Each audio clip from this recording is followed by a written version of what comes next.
In the morning I am soft and gentle. In the middle of the day, I am harsh and white. When the evening comes, I rest my red head on the mountains. Yes, as you have probably guessed by now, I am the sun. All day long, I look down on the earth and I see all the things that go on, all the wisdom, and the folly, but mostly the folly. As for the things that go bump in the night, I don't see any of those, but I hear all the best gossip from my pretty lady friend, the moon. From my vantage point, I can't help but see a few juicy stories unfold. I will tell you 3 of them today, and with the help of the great storyteller, Aesop, I shall give you a moral for each of them. My first tale is of a milkmaid. Only yesterday, I looked down and caught sight of her. I did not fail to notice how pretty she was. I watched her going along the lane with a pail of milk on her head.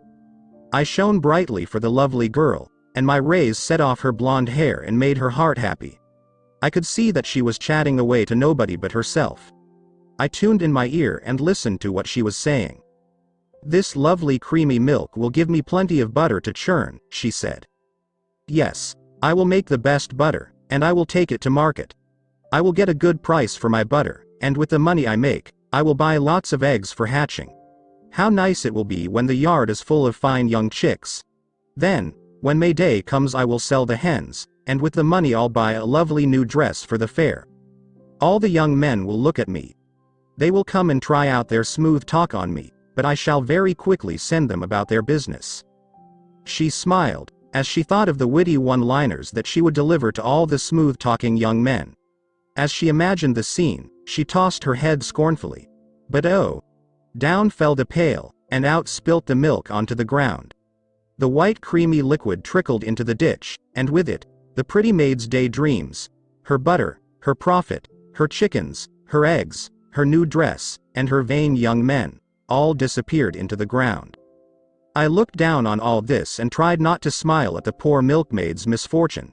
But I could not help remembering the words of a wise old lady. Don't count your chickens before they are hatched. It's a very valuable lesson in life. My next story is about the peacock. He is the most royal of birds, or so he thinks.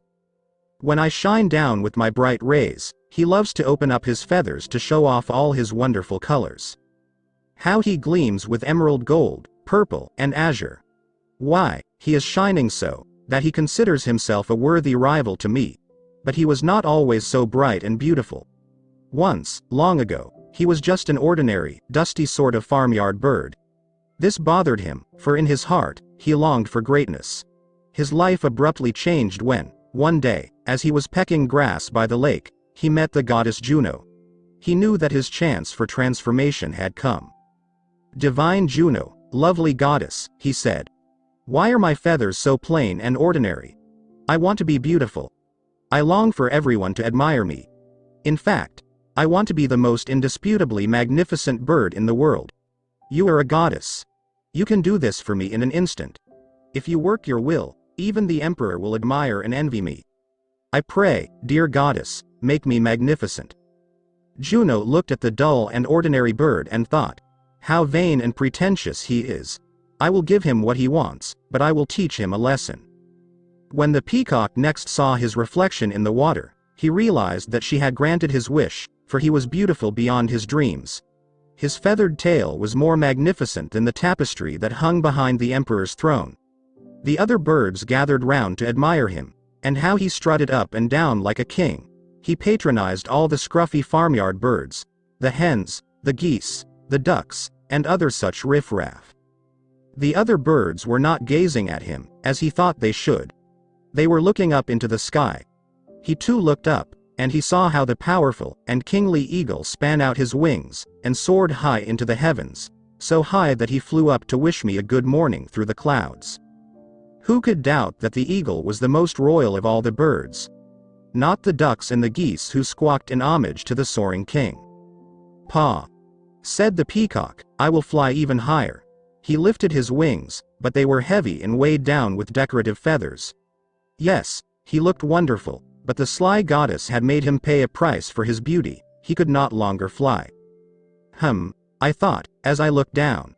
That peacock is all show. There's an important lesson here. It's not only feathers that make fine birds. Oh yes, There is a good moral in this tale. Don't harm your strength and your health for the sake of beauty. My last story features a truly radiant character. This, if you will permit me, is a story about myself. I have a rather gusty friend called the North Wind.